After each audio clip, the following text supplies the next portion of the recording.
Rakan dari perkalangan pesaraya PSR Gong Datuk di Kuala Nerus bagi program PJ. Kami ingin berkongsi pada anda berkenaan dengan trauma jangkitan COVID-19 yang berulang. Jadi adakah anda pernah ataupun sedang mengalami situasi ini? Terus saja ikuti bersama dengan kami hari ini untuk kita kupas berkenaan dengan topik ini. Selamat pagi diucapkan kepada Dr. Hilwa Abdullah alias Muhammad Nur selaku pensyarakanan ahli psikologi klinikal Pusat Kajian Psikologi dan Kesihatan Manusia Saitra Fakulti Sains Sosial dan Kemanusiaan UKM. Okey, apa khabar selamat pagi? Sihat? Alhamdulillah sihat. Syu sihat? Sihat juga alhamdulillah. Mungkin ada penonton kita di luar sana yang kurang sihat dari sudut mentalnya dan sebagainya disebabkan oleh trauma jangkitan COVID-19 yang berulang. Jadi pengenalan ataupun mukadimahnya doktor, mungkin doktor boleh berikan sedikit definisi apa itu trauma ini sebenarnya. Alhamdulillah.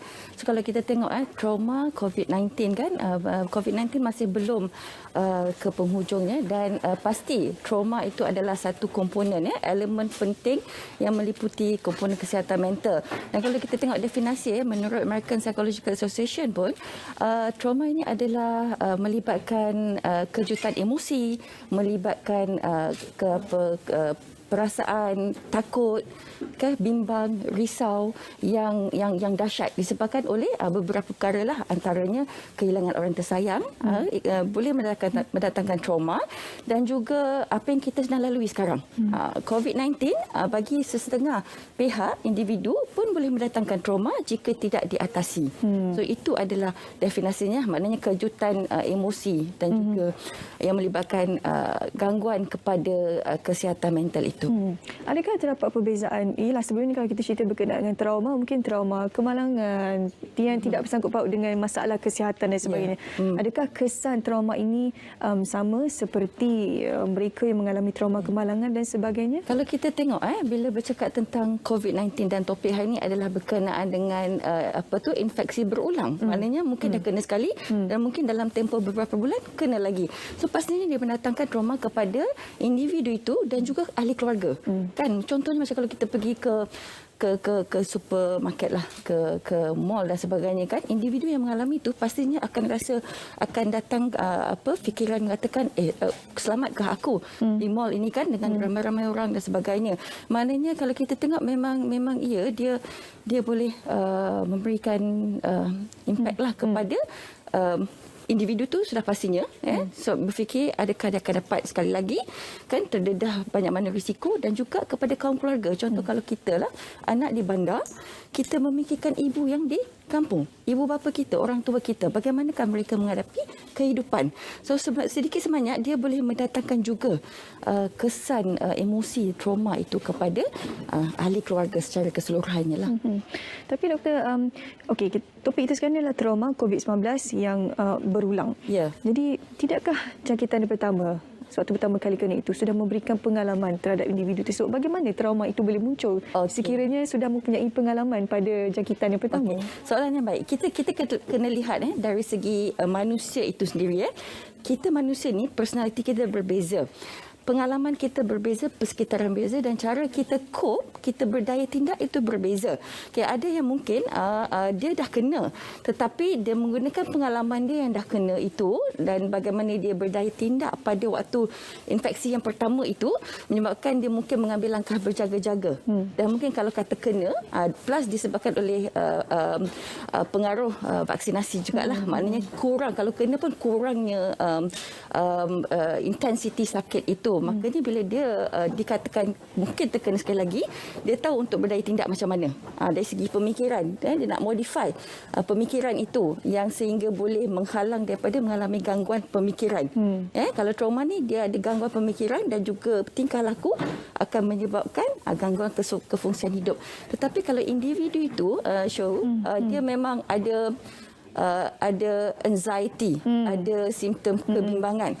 Kan mungkin dia dah kena first infection itu dah memang traumatized, tetapi bila dia kena sekali lagi ataupun bila towards dia rasa mungkin aku demam ke, dah rasa temperature suhu naik, dia mula start wondering, dah mula start ada yang self diagnosis, ada mula dah rasa ini akan kena sekali lagi. So benda-benda itu sebenarnya yang akan menyebabkan gangguan kepada kesihatan mental individu itu. So terpulang berbalik kepada individu itu, bagaimana caranya, persekitarannya dan juga dia punya condition waktu itulah. Okey, doktor, kita dah bertahun dah mengalami pandemik COVID-19 ni kan, dah ada banyak pengalaman dan keadaan juga semakin berubah. Jadi bagaimana sebenarnya untuk mereka yang sudah beberapa kali terkena jangkitan COVID-19 pada seawal pandemik ini bermula dan masih trauma sehingga sekarang, adakah trauma mereka itu masih relevan memandangkan keadaan COVID-19 ini sentiasa berubah? Okey, kalau kita tengok bila trauma ini tak diatasi, dia berisiko tinggi untuk mendapat gangguan stres pasca trauma ataupun dalam bahasa Inggerisnya, izinkan saya, post traumatic stress disorder, PTSD. Dan dia berlangsung selama 1 hingga 6 bulan. Kalau dalam tempoh 1 hingga 6 bulan, trauma disebabkan oleh jangkitan infeksi pertama tu tidak diatasi ataupun tidak diuruskan dengan baik, maknanya dia mungkin tidak berfungsi secara baik dalam kehidupannya, maka dia berisiko untuk mendapat gangguan itu tadi. Tetapi berbalik kepada kita kena penjagaan kendiri itu penting. Kan, kalau kata mungkin kita dijangkiti dan kita tahu apa ekstra, apa lebihan, apa sebenarnya yang perlu kita lakukan kepada diri kita dan perlu kita lindungi keluarga kita. So dia very subjektif lah, Syuhaidah. Yelah, kalau subjektif pun paling-paling pada pihak KKM pasti akan ada satu garis panduan. Kita ada garis panduan secara umum. Jadi contohnya kalau kita tengokkan, kita cuba amalkan TRICE, TRACE, kan, report, isolate, inform, isolate, kan, dan TRICE tu pun kita kena penjagaan kendiri, SOP kendiri. Macam contoh saya atas ni, kita lakukan RTK, for example, kita nak pergi majlis mana ataupun kita mungkin due to mana-mana perjumpaan, tetapi mungkin kita rasa tak sihat, ahli keluarga kita tak sihat dan kita maklumkan, dan kita pun lakukan penjagaan kendiri, SOP kendiri, kita kurangkan keluar kalau tidak perlu, dan itu sebenarnya adalah langkah-langkah untuk kita mengurangkan rasa trauma. Sebenarnya itu kita partly kita adalah di dalam kawalan kendiri kita juga. Bila kita cakap berkenaan trauma ni, skopnya luas untuk kita bincangkan secara terperinci satu persatu mungkin tidak, masanya tidak mencukupi. Tapi kalau mungkin doktor boleh perincikan antara situasi yang mungkin kita boleh ketengahkan di sini, mungkin trauma itu datang sewaktu jangkitan kedua apabila mereka sudah melakukan penjagaan kendiri, sudah mengikuti segala SOP tapi tetap terkena jangkitan kali kedua, ketiga ataupun beberapa kali selepas itu.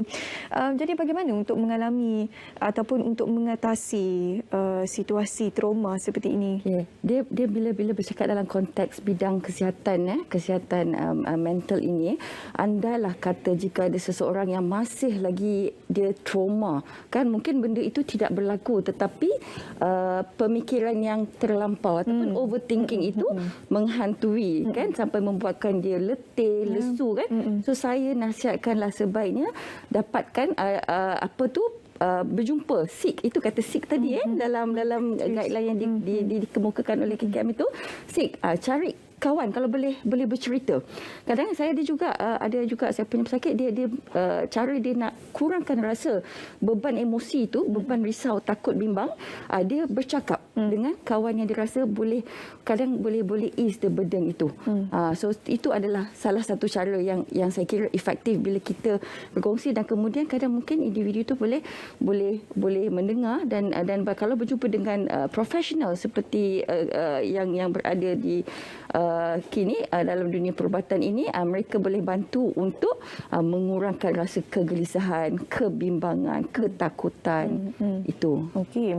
Di zaman teknologi yang serba moden sekarang ini, menggunakan media sosial, ialah mungkin mereka tidak sedar, tapi adakah ini boleh membantu mereka yang mengalami trauma akibat jangkitan COVID-19 yang berulang ini? Alright, dia boleh membantu, insya-Allah. Anda kata the good things, maknanya benda yang positif itu diambil. Ada dalam dua konteks juga. Kalau individu itu dia bimbang, trait bimbangnya tinggi, mungkin dia ambil benda-benda yang dah sakit kepala, ini ke? Nampak tak? Dia baca-bacaan yang baca-baca. Tapi kalau individu itu dia berjumpa di social media dengan kawan-kawan ataupun support group, maka baiklah apa yang dibaca ataupun yang diamalkan itu, insya-Allah. Trauma ini mungkin pada dasarnya nampak ringan. Ini tidak memberi satu kesan seperti kematian dan sebagainya dalam masa yang terdekat. Okey. Tapi sekiranya ianya tidak dirawat, apakah antara kesan yang akan dialami oleh mereka yang mempunyai trauma disebabkan oleh jangkitan berulang COVID-19 ini? Itu yang saya kata tadi pada awal, kalau tidak dirawat, trauma ini berisiko untuk mendapat PTSD tadi, post traumatic stress disorder, dan lain-lain penyakit psikiatri yang lain lah, seperti kemurungan, kebimbangan, kecelaran kebimbangan, anxiety disorder. Bermakna kalau tidak dirawat, tidak dirawat segera dalam tempoh yang tadi itu kan, bermakna individu itu apabila semakin merosotnya kefungsian kehidupan, tidak mampu bekerja, tidak mampu bersosial seperti biasa, Syu. So mungkin dia boleh juga berisiko tinggi untuk mendapat penyakit-penyakit yang saya sebutkan tadi itulah, especially yang berkaitan dengan komponen kesihatan mental dan juga emosi. Bagaimana situasinya di Malaysia? Doktor sendiri punya pengalaman dalam bidang psikiatri dan sebagainya. Trauma yang disebabkan oleh COVID-19 ini. Ya, ada juga di kalangan individu ataupun pesakit yang berjumpa saya itu memang dia mengalami trauma, tetapi bila dia berjumpa dengan kami, dengan saya, kita dapat kurangkan trauma dari segi kita modify, kita buat modifikasi tingkah laku dan pemikiran. Sebab kadang dia orang ni terlalu berfikir, kan, kata keluar selamat ke tak, ramai orang-orang ni batuk je dia dah pandang lain macam, kan, orang ni bersin je dah rasa berpeluh. Itu adalah tanda-tanda bimbang dan takut, kan. So kalau kata berjumpa tadi dengan profesional, insya-Allah dia boleh somehow akan mengurangkan beban ketakutan itulah, beban trauma itu. Kesan trauma ini untuk kanak-kanak, adakah ianya berbeza? Okey, dengan kanak-kanak ini dia agak berbeza, tapi bergantung. Kanak-kanak hidup dengan kita dewasa, kan. Kalau kita nampak kanak-kanak itu nampak mak ayahnya runsing, expression muka itu sangat penting, kan. Dia boleh feel. Tapi kalau anak-anak ini bila kalau kata yang mana kena COVID, yang pengalaman saya sendiri pun, satu keluarga dijangkiti termasuk anak-anak, tetapi bagaimana kita cope, kita mendatangkan aura positif, kita kata okey, ini adalah apa yang telah diberi oleh Allah, kan. Memang kita lalui, kita make sure kita quarantine dan sebagainya, dan kita kita injekkan orang-orang positif, kata-kata yang kata semangat, sokongan keluarga, kawan tu sangat penting, kan. So dia boleh lalui situasi itu dengan baiklah. Okey, beberapa perkara yang penting. Terima kasih kepada Dr. Hilwa bersama kita hari ini untuk berkongsi berkenaan topik kita COVID-19, trauma jangkitan berulang.